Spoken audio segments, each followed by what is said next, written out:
नमस्कार, सत श्री अकाल, रामरामसा, खम्बागणी, वणक्कम, प्रणाम।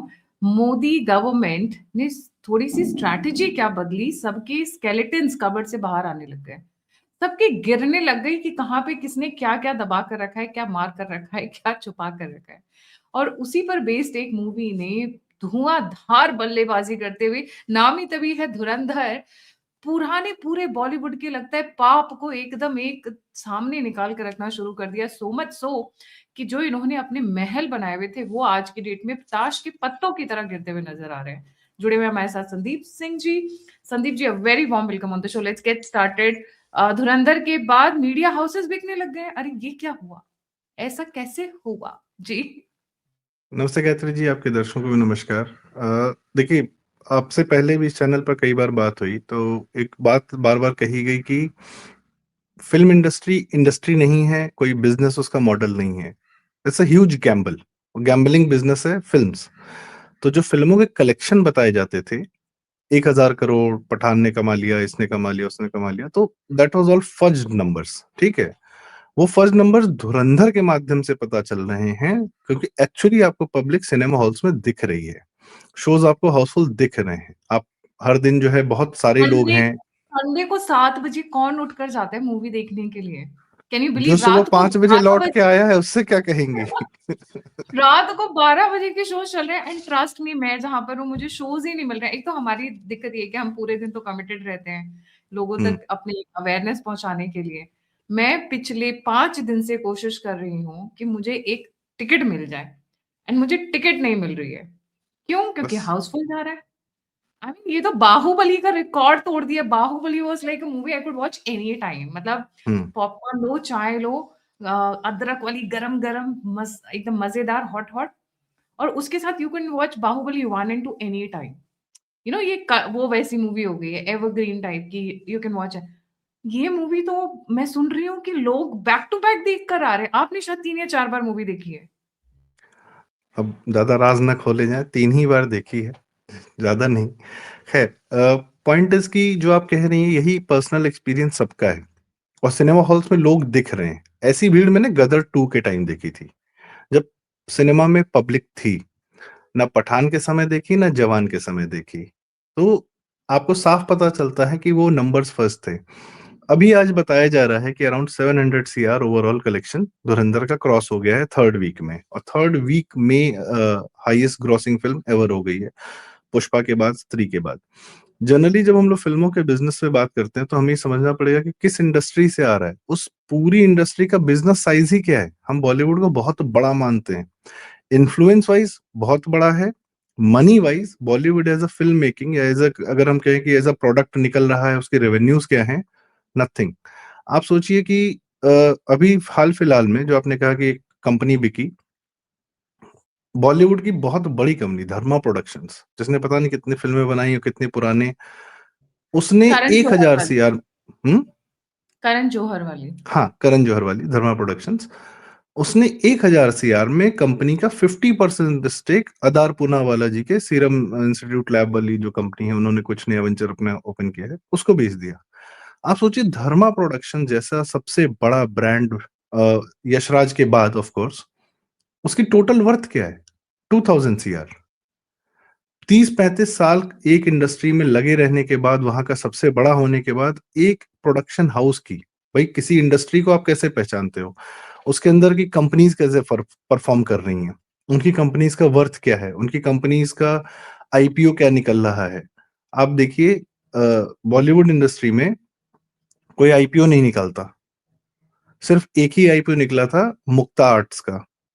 वह भी मुक्ता आर्ट सुभाष घई वाली, वो भी तब तक नहीं जब तक वो फिल्में बना रहे थे, तब जब उन्होंने अपना एक इंस्टीट्यूट खोला था, which is a solid business. Whistling woods international जब वो खोल रहे थे अपना, तब आईपीओ निकाला था बेस्ड ऑन दैट प्रोजेक्ट। सो फिल्में कभी भी, अगर फिल्में बिजनेस होती तो टाटा और अंबानी भी लगा चुके होते। अंबानी के वैसे जियो स्टूडियोज ही बैक कर रहा है धुरंधर को, बट उन्होंने भी इसलिए निकाला क्योंकि उनके पास अपना प्लेटफॉर्म है, डिस्ट्रीब्यूशन का है। इसलिए वो कंटेंट क्रिएशन कर रहे हैं, वो हमेशा बैकवर्ड इंटीग्रेशन करते रहते हैं कि सब पहले सामने हमारे पास प्लेटफॉर्म है और पीछे हम अपनी प्रोडक्ट्स भी बनाते रहेंगे, फिल्में भी बनाते रहेंगे। वो उनको ज्यादा चीप पड़ता है कंपेरेटिवली, कि वो किसी फिल्म को परचेज करें, जैसे नेटफ्लिक्स खरीदता है फिल्में और अमेजॉन प्राइम खरीदता है, यह सब जो भी है, फिल्म मेकिंग बॉलीवुड कभी एक बिजनेस नहीं रहा है, और उसका जो बिजनेस साइज है आज आपको धुरंधर बेंचमार्क सेट कर रहा है कि आगे से कोई बताए कि हमने बहुत कमा लिया, हमने ये छक्के मार दिए, हमने वो कर दिया, nothing doing. Baahubali, yes, Baahubali का पैन इंडिया ग्रॉस कलेक्शन था। अब धुरंधर जो है दूसरी लैंग्वेजेस में अब जाके रिलीज होगी, धुरंधर is not a pan India release, Dhurandhar is only Hindi release. अब वो दूसरी लैंग्वेजेस में डब की जा रही है, तेलुगु में, तमिल में, और अब जाके थोड़े दिनों बाद वो रिलीज होगी। हो सकता है धुरंधर 2 पे वर्क ये लोग कर रहे हो कि उसको वो लोग एक साथ पैन इंडिया रिलीज कर सके, टू मैक्सिमाइज। तेलुगु का, मलयालम का, अच्छा, जो इंटरनेशनल मार्केट रहा है वो हमेशा से भारत के मार्केट से कम रहा है। ये जो दंगल और पीके और सीक्रेट सुपरस्टार चाइना से पैसा कमा के आ रहे थे, ये विशुद्ध फर्जीवाड़ा था। ये विशुद्ध आपका मनी लॉन्ड्रिंग थी। ये विशुद्ध ये था कि 2019 के इलेक्शन से पहले आमिर खान के माध्यम से कुछ पैसा चाइना 2019 के इलेक्शन को मैनिपुलेट करने के लिए भारत में डाल रहा था। और इसको मैं इसलिए कह सकता हूं क्योंकि आमिर खान ने ये पैसा जो भी आया वो वायर और इस तरीके के जितने वेबसाइट्स हैं उनको फंड करता है। अभी वो पवन खेड़ा की बीवी का पता चला ना कि वो जर्नलिस्ट को पैसे देती है, वो तय करती है कि किस जर्नलिस्ट को कितना पैसा मिलेगा अपनी फर्म के थ्रू, और यूएस से पैसा आता है। ऐसे ही रामचंद्र गुहा भी हैंडल करते हैं सबका पैसा। तो एक फंड है, उसमें आमिर खान, टाटा वाटा ये लोग फंड करते हैं। That's another thing all together. तो जो फिल्मों का बिजनेस है वो अपने आप में बिजनेस नहीं है। तो लोग कहेंगे इतना पैसा फिर आता कहाँ से? आता है एडवर्टीजमेंट से। सबसे बड़ा बिजनेस जो है वो आता है, हम आप जो एफएमसीजी कंपनीज के जो प्रोडक्ट्स खरीदते हैं, यूनिलीवर और ये जितनी हमारी आईटीसी और आपका पामोलिव, कोलगेट पामोलिव, ये सब जितने आपके ब्रांड्स हैं, इनका बहुत बड़ा मार्केट है। और ये एडवर्टाइजमेंट पे अपना मैक्सिमम पैसा खर्चा करते हैं, ब्रांड बिल्डिंग पर करते हैं। वही पैसा घूम फिर के सीधा सीधा मुंबई पहुंच जाता है। वही पैसा ही एडवर्टाइजमेंट रन्स दी बॉलीवुड। फिल्में जिस सिर्फ और सिर्फ एक विंडो है, विंडो में दिखाने के लिए कि बस अब ये तो बड़ा एक्टर हो गया, बड़ा स्टार हो गया, चर्चित एक चेहरा तो हो गया। जी। एक तो धर्मा प्रोडक्शंस डूब गई। अरे मैंने सुना संजय लीला भंसाली का भी डूब गया। हम्म। वो क्या हुआ? सारेगामा उनकी कंपनीज को जो है उसको वही उसमें स्टेक बाय आउट कर रहे हैं। और ये सारा जो है ना, ये एसएलबी का, ये सब आईपी का भी वैल्यू होता है। क्योंकि संजय लीला भंसाली अपना म्यूजिक खुद बनाते हैं तो उनकी फिल्मों के गाने अच्छे रहते हैं। आप टी सीरीज की इस समय अर्निंग देखिए, जो यूट्यूब से टी सीरीज को अर्निंग होती है, इसीलिए टी सीरीज अब उनको कोई उनका एकदम बिजनेस सेट हो गया है। उनको कोई फर्क नहीं पड़ता, वो बड़ी बड़ी फिल्मों में पैसा डालते हैं, बड़े बड़े म्यूजिक वीडियोस बना के फ्री में पुश कर देते हैं, 10-10 करोड़, 20-20 करोड़ के। ऋतिक रोशन को ले लिया, एक अपना ही पुराना गाना ले लिया, उसको रिमिक्स कर लिया, एक वीडियो बना के सिंगल रिलीज कर दिया। They have money incoming like anything, because T series में जो गुलशन कुमार जी, उनके फादर भूषण कुमार जी ने जो गाने नए बनवाए थे, उसका आईपी आज भी टी सीरीज के पास है। और बहुत क्लोजली वो यूट्यूब पे और बाकी सारे ऑनलाइन प्लेटफॉर्म्स को मॉनिटर करते हैं कि वहां से रेवेन्यू कहीं ना जाने पाए। किसी ने यूज किया उसको सू करो, कॉपीराइट करो, पूरी टीम है। सो उनका नहीं, पूरा अभी भी खानदान का बिजनेस आईपी की वजह से। जी। क्योंकि टी सीरीज आपने नाम लिया तो मैं थोड़ा सा यहाँ ऐड करना चाहूंगी, थोड़ी इमोशनली कनेक्टेड हूँ। अभी भी जी। जब आप हनुमान चालीसा सुनते हैं डिफरेंट डिफरेंट सिंगर्स के, हरिहरन है, बाकी के पौडवाल जी थी एक टाइम पर, वो बहुत भजन राधा पौडवाल, कीर्तन, अरे। अनुराधा पौडवाल, आप उनकी देखिए जितने भी भजन कीर्तन है वो सारे टी सीरीज में ही है। इनवेरिएबली सारे टी सीरीज पर है। और अभी भी मंदिरों में वही गाने चलते हैं। मैम, आप जगजीत जी। सिंह जी हो, चाहे कोई गजल सिंगर हो, चाहे कोई भी सिंगर रहा हो, उनके सबसे बड़े हिट्स उनके धार्मिक भजन रहे हैं। उनके जो एल्बम वाइज जो सबसे ज्यादा नंबर ऑफ एल्बम्स बिके, जगजीत सिंह का खुद का इंटरव्यू है कि मेरा जो हे राम करके गाना था वो सबसे ज्यादा बिका था, और वो कई लोग की दुकान में दिन भर बजता रहता था। ये तो अभी भी मैंने भी बजता सुना है। है, कैसेट्स, हाँ वो बजता रहता है, चलता रहता है। अभी भी जब आप किसी दिन ऐसा होता है, और ऐसा अक्सर हमारे साथ होता है क्योंकि हम लोग का ये जो काम है न्यूज़ का, एनालिसिस का, इट्स वेरी ड्रेनिंग। हम्म। आप कभी शाम को जब बहुत थक जाते हो पचासों न्यूज़ पढ़ पढ़ के, तो एक ही गाना अच्छा लगता है, हे राम हे राम। यस। तो यू फील कनेक्टेड ऑल्सो जी।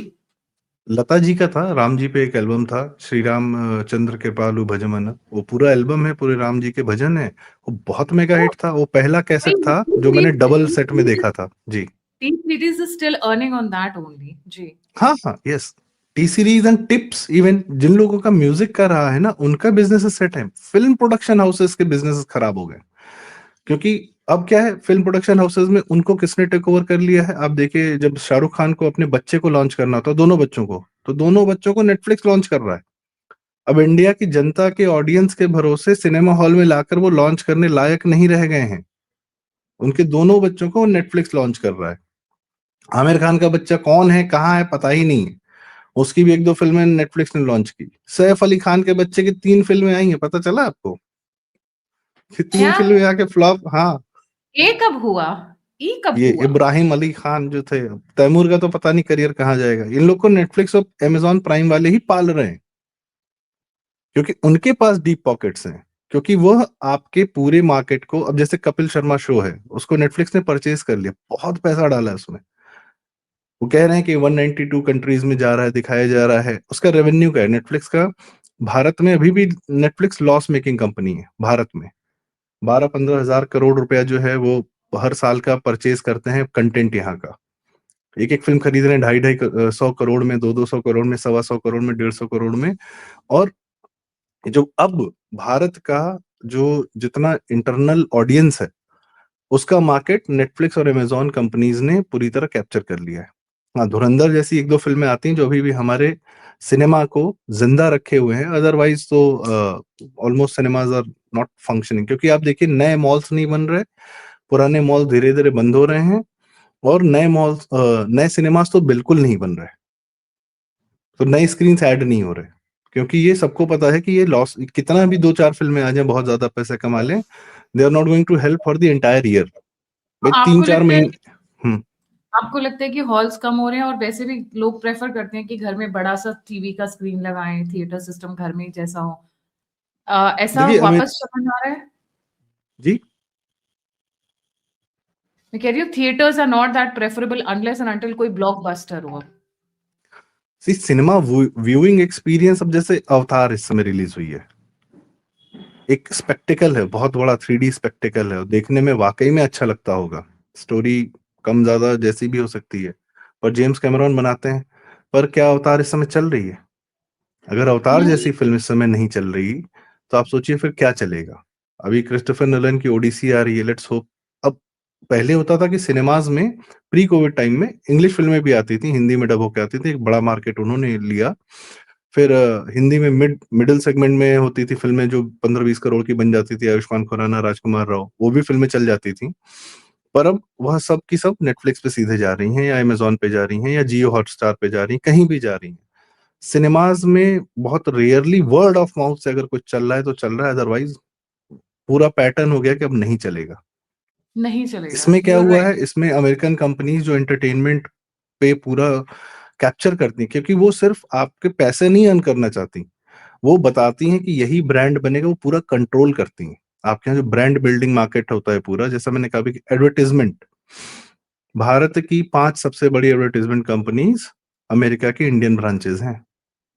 ये कई बार बात हो चुकी है इस बारे में, ऑग्लिवियन मैथर, रेडियोफ्यूजन, वाईएनआर, लोवेल इंटास, वगैरह वगैरह, मैकन एरिक्सन, यहीं के लोग काम करते हैं। यहाँ उसके सीईओज भारत के यहीं के रहते हैं। प्रसून जोशी जी थे, पीयूष पांडे जी थे। क्या करते हैं ये लोग? अमेरिकन कंपनीज का जितना प्रोडक्ट होता है, वो भारत में उसको ब्रांड बना के उसको सेल आउट किया जाता है, और आपके एक्चुअल मार्केट जो हमारा आपका डेली एफएमसीजी है, ये रन करता है, इसको कंट्रोल किया जाता है एडवर्टाइजमेंट और ब्रांड्स के माध्यम से।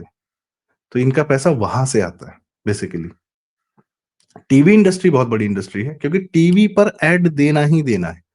TV industry is around more than 45,000 CR, 50,000 CR के। इसलिए आप देखिए, टीवी के एक्टर्स, राइटर्स काम ज्यादा करते हैं, खूब करते हैं, लेकिन पैसे सबसे ज्यादा कमाते हैं। फिल्मी एक्टर से ज्यादा पैसे कमाते हैं टीवी वाले, डेली बेसिस पे, क्योंकि पर डे का उनके बहुत चार्जेस होते हैं। आई रिमेम्बर मूवर्स इन शेखर्स आता था, जब शेखर सुमन वाला बहुत हिट शो हुआ था करता, दैट टाइम ही used to charge 1 lakh rupees per day for per episode, that time, 20-25 साल पहले। तो that's, TV industry is industry, क्योंकि अभी भी, लेकिन अभी वो धीरे धीरे उसको भी जो है टीवी पर, ओटीटी और हॉटस्टार, इन सब लोगों ने कैप्चर कर लिया है। तो ये बड़ा दुखद है।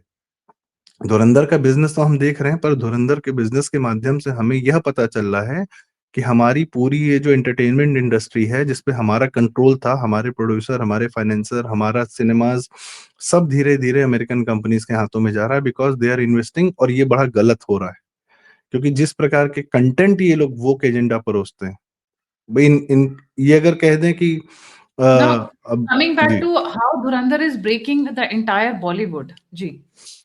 धुरंधर ने एक तो ये किया है कि जैसे वाईआरएफ का जितना, एक तो एजेंडा इन लोग का सब ध्वस्त कर दिया है कि भैया एजेंडा वाली फिल्में आप परोस रहे थे और आप उसके नंबर्स फज करके आप ये बता रहे थे कि फिल्म जो है 1,000 करोड़ कमा ली शाहरुख खान, कोई ब्रांड वैल्यू नहीं है, कुछ नहीं, नथिंग। ये तो क्लियर कट धुरंधर ने बता दिया है।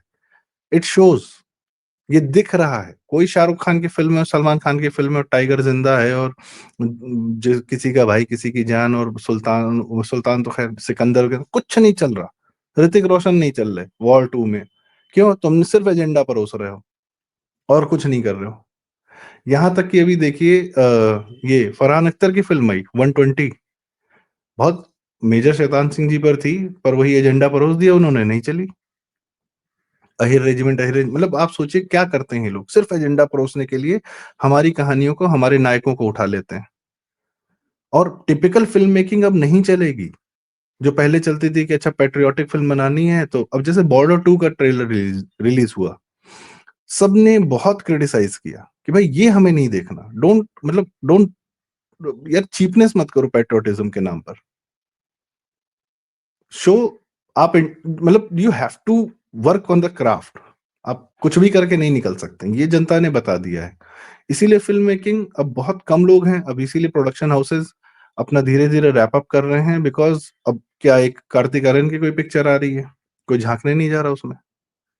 अनन्या पांडे की लव स्टोरी आ रही है, वो भी धर्मा प्रोडक्शन से आ रही है, एंड सबको पता है कि पहले दिन फ्लॉप होनी है। वो टिपिकल ट्रोप नहीं चल रहा भाई, बिल्कुल नहीं चल रहा। Sayyara was a very different film. Sayyara was not a typical Bollywood romance. It was a very different film altogether. वो उसका कैसे भी इन लोगों ने प्रमोशन किया था, क्या हो रहा था सिनेमा हॉल्स में, वो एक अलग बात है, but the film was nice, different, मतलब अगर अगर दैट्स इट। देखा जाए तो अगर देखा जाए, मैं ये कहूँ कि आज की डेट में थीम्स बिक रही हैं, स्टोरीज बिक रही हैं, एक्टर्स नहीं। पहले शाहरुख खान, सलमान खान, सैफ अली खान, इन लोगों को अगर आप एक स्टोरी में डाल देते थे तो वो चल जाती थी कम वॉट में, राइट? मरे से मरा अपना प्रॉफिट तो निकाल ही लेते थे। पर अब लोगों को चाहिए स्टोरीज, थीम, और स्टोरीज ऐसी नहीं कि one boy two girl, two boys one girl. वो ट्रायंगुलर वाला टाइम गया, बीटिंग राउंड द बुश गया कि आप फूल लेकर घूम रहे हो लड़की पटाने के लिए। वो वाली स्टोरीज अब आउटडेटेड हो गई हैं। अब लोगों को चाहिए रियल स्टोरीज, जिससे वो कनेक्ट कर पाएँ, अपना फ़ील पाएँ। और लोगों को होता है ना, लार्जर देन इमेज जो हीरो बनाया जा रहा था, चाहे वो शाहरुख खान की मूवीज़ रही हों, अमिताभ बच्चन की मूवीज़ रही हों, सलमान खान भाई, बजरंगी भाई क्या था? सलमान खान को एकदम उठाकर ऊपर चढ़ा दिया था कि भई यही ये है, और उसी के ऊपर वो मूवी चली। वो लड़की आज तक अता-पता लापता है, जो उनके साथ बजरंगी भाईजान में जो छोटी-सी बच्ची थी। Her career nowhere, went nowhere, क्योंकि पूरी story was around only Salman Khan, larger than life. अब लोगों को थीम बेस्ड चाहिए, स्टोरी बेस्ड चाहिए, फैक्चुअल चाहिए, डिटेल्स चाहिए, बारीकियाँ चाहिए। जैसे इस सब मूवी कुछ के अंदर चाहिए। ये देखिए, मैंने ट्रेलर देखा है, मेरे को अभी तक टिकट नहीं मिली है, जो मैं आपको रियलिटी बता रही हूँ। बट जो मैंने उनका वो जो गाना देखा है ना, अक्षय खन्ना का वो बलूची वाला, ओह गॉड! मतलब that itself is like so exciting कि मुझे ये जाकर देखनी है। And then he does like that, you know that particular, अरे it was so flawless, so natural. लोगों को नेचुरल एक्टिंग चाहिए। वो सिक्स पैक बना के एकदम वो जो हट्टे-कट्टे दिखते थे कि भैया, मतलब नेचुरल कितने भी प्रोटीन के इस इंजेक्शंस लगा पूरी के ना, मूवी में इतने एक्शन सीक्वेंसेस हैं, किसी का कपड़ा नहीं फटा। किसी अरे शाहरुख खान तो ऐसे यूं करता था, सारे कपड़े चिथड़े उड़ जाते थे ना। मस्ट बी लाइक यार बस कर दो, साउथ इंडियन भी इतनी ऐसी करते, इतना भी नहीं करते अपनी मूवीज में। दे स्टार्टेड एपिंग, आई वो हाँ, मैंने जानबूझ वर्ड एपिंग वर्ड यूज किया है। हाँ। मंकीज होते हैं ना, वो एप करते हैं, वैसे they hmm. Started aping the South Indian movies. इनको लगा साउथ इंडियन मूवीज का फ्लेवर अलग है, वहां की जनता का टेस्ट भी अलग है। बहुत सारी चीजें कॉन्टेक्स्ट में देखी जाती है, उन इट लोग इज का नॉट जस्ट क्राफ्ट बहुत अलग है। क्राफ्ट एटली बहुत। को, बाहु एटली डायरेक्टर को बाहुबली लेकर आया में शाहरुख खान, जवान बनाने के लिए, अपना एजेंडा परोसने के लिए। एजेंडा पर साउथ इंडियन डायरेक्टर ही लाना पड़ा। पड़ा। अब अगर आप देखोगे बाहुबली में, जब वो आकर ऐसे यूँ साड़ी को यूँ कहती है, कटप्पा, इनके खून से साफ कर दो। I don't remember. Can you feel that power? It is not just about कपड़े फाड़ना, सब सब लुच्चे पुच्चे हैं, टुकड़े टुकड़े, और देन एक हीरो आता है और कपड़े फाड़ के सारे action. No, everybody, even in Baahubali, if you look at, why? Because Baahubali is amazing. I mean, ultimate that is the movie, ultimate story ultimate telling. movie. I can watch n number of times. अगर आप उसके अंदर एक एक sequence, एक एक emotion को जब आप देखते हो, जैसे वो एक एक लकड़ियां उठा रही होती है जब वो उसकी चिता के लिए तैयारी कर रही होती है, you can see the commitment of a woman who has just given birth, और 25 साल से अपने बच्चे को उसने देखा नहीं। मैं अभी जब बोली तो मेरे रोंगटे खड़े हो रहे हैं, संदीप जी। मैंने उस इमोशन को फील किया। As a mother I have felt that emotion, right? आप एक बाप से भी पूछोगे तो वो इमोशन की, मेरा एक नवजात बच्चा, और एंड देन यू नो वो सीन जिसमें वो कटप्पा ने क्यों मारा बाहुबली को, दैट लास्ट सीन में जस्ट वो जब तलवार घुसेड़ देते। नहीं, आई मीन, विजुअल स्पेक्टिकल। आपका विजुअल इज इमोशनल कैरेक्टर्स का इमोशन है, पर पीछे विजुअल भी है, स्पेक्टिकल है पीछे। इमोशनल डार्क है, आग लगी क्वोशंट हुई है, और कुछ भी ऐसा नहीं है जो आपको लगेगा कि यार जबरदस्ती क्यों डाल दिया ना। जबरदस्ती। Everything is, every moment is in the story. पिरोया है, मोती की तरह हीरो पिरोया या है। इमोशनल क्वोशंट बहुत हाई है। विजुअल इफेक्ट्स, ये बॉलीवुड वाले क्या करेंगे? उनके उनके घर में ना जाके इनको उनके जूते चप्पल साफ करने चाहिए और रिक्वेस्ट करनी चाहिए कि हमें भी सिखा दो please, because they are really pathetic. हमने वो मूवी देखी थी ना जिसमें सैफ अली खान ने वो लेदर जैकेट पहनी थी, वो कौन सी मूवी बनाई थी? रामायण के ऊपर ही बनी थी, जिसमें हनुमान जी का रोल प्ले किया था सैफ अली आदि खान ने। पुरुष। आदि पुरुष। ऐसा लग रहा था इससे अच्छा तो हमारे बच्चे जो कार्टून एनिमेशन की मूवीज टी बनाते हैं सीरीज ना, वालों ने ही नए, बनाई थी। वो टी सीरीज जानबूझ के वालों ने ही बनाई बनाई गई, वो थी। जानबूझकर बनाई गई। दैट वाज खैर, डेलिबरेटली एनी डन। चीज जी। But you could connect with every sequence, and here after seeing just the trailer, मैं बोल तो रही हूँ टिकट्स नहीं मिल रही हैं, you can feel the connect. And now जनता अब मांगती है, भूखी है असली स्टोरीज के लिए, असली एक्टिंग के लिए। जोन में नहीं घुसना है, उसको जीना है। That is what they want, कि आप आप उसको सोचिए, जियो। इस फिल्म की एक अच्छी बात ये रही, रणवीर सिंह जितना भी कैसा भी इंसान हो अपनी लाइफ में, वॉट एवर, हम लोग भी बहुत क्रिटिसाइज करते हैं, पर मूवी में जहां जरूरत पड़ी है वहां वो पीछे खड़ा है अक्षय खन्ना के, बिकॉज वो कैरेक्टर को साइलेंट रहना है। एग्जैक्टली। हमजा अली मजारी को साइलेंट रहना है, शांत रहना है, ही कैन नॉट। उसका कैरेक्टर है तो ही इन हिज कैरेक्टर। वो फिल्म में नौटंकी नहीं कर रहा कि अरे मैं अक्षय खन्ना डांस करेगा तो मैं क्यों नहीं करूंगा, भाई मैं भी करूंगा। मैं भी ये सब करूंगा। करते हैं एक्टर्स, लेकिन जहां फिल्म की रिक्वायरमेंट है, इन सब ने इस फिल्म में यही किया है कि सब अपना परसोना बाहर छोड़ के फिल्म में कैरेक्टर की तरीके से आए हैं। ये चाहिए फिल्मों में। Exactly. And now with Sanjay Leela Bhansali का बिकना has come as a good news, क्योंकि उन्होंने भी कमी नहीं रखी है एजेंडा परोसने में। Thank you so much Sandeep ji for ji. Joining. जाने से पहले सभी व्यूअर्स से रिक्वेस्ट है, please don't forget to like, subscribe and share the alternate media. हम सिर्फ 5000 की दूरी पर है 8 लाख की फैमिली होने में। प्लीज सब्सक्राइब करें, परिजनों से अपने सब्सक्राइब करवाएं, इन्फॉर्मेशन शेयर करें, और अगर आप मेरी मदद करना चाहते हैं तो आप मेरी मदद कर सकते हैं। यूपीआई और नंबर स्क्रीन के ऊपर है। इसी के साथ जय हिंद, जय श्री राम, हर हर Mahadev. And please wish me कि मैं जल्दी से धुरंधर देख पाऊं, मुझे टिकट जल्दी मिल जाए। नमस्कार। हर हर महादेव। हर हर महादेव।